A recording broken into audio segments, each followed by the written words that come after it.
Welcome to Behind the Mind, where we delve into both the author's and characters' minds. Psychoanalysis helps a reader to understand characters' behaviors and actions by revealing the emotions that we aren't consciously aware of. It explores their unconscious drives, hidden fears, and internal conflicts.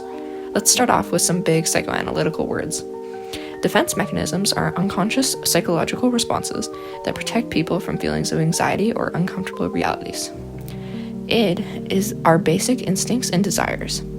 Ego balances the id's impulses with social norms, and superego is our moral conscience. Repression is using force or violence to control a group of people.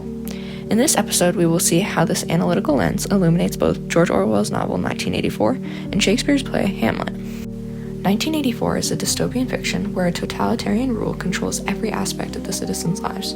George Orwell shows the dangers of what happens when mixing technological advancements with excessive political power. Now, what was he really thinking when writing this novel? He was significantly interested in the manipulation of truth and individual autonomy. The party is shown repressing society by forcing ignorance and slavery, while robbing them of all the power over the material world. This quote shows the fear that Orwell himself had about being internally broken by the external repression from government powers and the loss of individuality that results from the loss of freedom. He was also writing 1984 during a time of significant political polarization that helped fuel his anxiety towards totalitarian ways of governing. In 1946, the Spanish Civil War had just ended, the Soviet Union was continuing to struggle with communism, and society just watched the rise of Hitler and the Nazi Party in Germany with its eventual conclusion of World War II in 1945. Orwell paints a scene of complete totalitarian rule to shock readers, but it is not too far off of what was going on in the world around him at the time. The repression from the party mainly affects individuals on a psychological level, intending to control the human psyche by oppressing the id. This is done by systematically rewriting history and controlling information, which in turn manipulates people's perception of reality and keeps the party maintaining complete control. A person was not even safe to think independently in their own head. The party was trying to target the subconscious by suppressing the id's natural instincts while also controlling the ego's reality. Because of the constant internal fear of being annihilated or vaporized by thought police, individuals learn to conform to the party's standards and internalize their ideologies. How happy would you be if you had no control over your own life? Well, Winston even talks about it, saying that how they lived their lives made literally no difference. This creates a society where people are given false information yet still believe it because they have been given a distorted view of the truth and have fallen out of touch with their own emotions.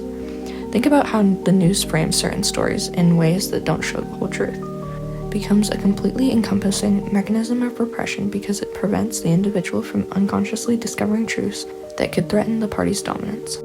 Winston struggles with an inner conflict between his conscious desire for freedom and his unconscious need for safety. Winston copes with his need for freedom through small, quiet acts of rebellion. For instance, he writes in his diary and maintains his memories from before the party was in control. His memories serve as his main connection to his true self, which is the biggest form of resistance under the party's control. His diary entries assist the ego's attempt to preserve the truth against the overwhelming propaganda, demonstrating his conscious effort to rebel against the party's repression of individuality and truth.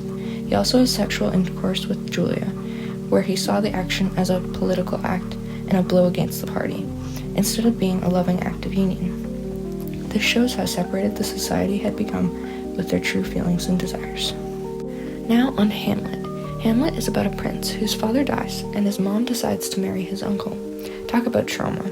As an emotional shield, Hamlet feigns madness, which shows his inner conflict between action and inaction. The mask that his antic disposition gives him provides him with the ability to express the suppressed feelings of rage, guilt, and inner turmoil without needing to face external repercussions. Although Hamlet's crazy actions are a strategic act, it is also a projection of how his subconscious is struggling to meet the necessity of violence for revenge against his moral values. Hamlet's inaction is a manifestation of his internal defenses to manage the grief for his father and his desire for revenge. If he acted decisively with violence, he would then have to confront the beast within himself.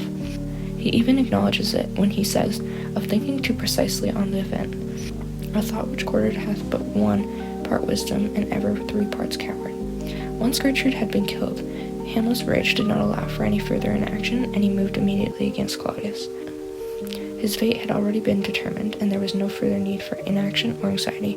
Hamlet struggles internally with making decisions because his superego continues to tell him that revenge is wrong, but his feelings of grief call for revenge. The one time that Hamlet acts decisively out of his grief, he mistakenly kills Polonius, Ophelia's father, which sets into motion Ophelia's suicide, leaving Hamlet further alone and increasing his grief. Claudius comments on Hamlet's actions, saying, "Madness and great ones must not unwatched go," showing the need to pay attention to Hamlet, but also, ironically, to himself and his insane actions.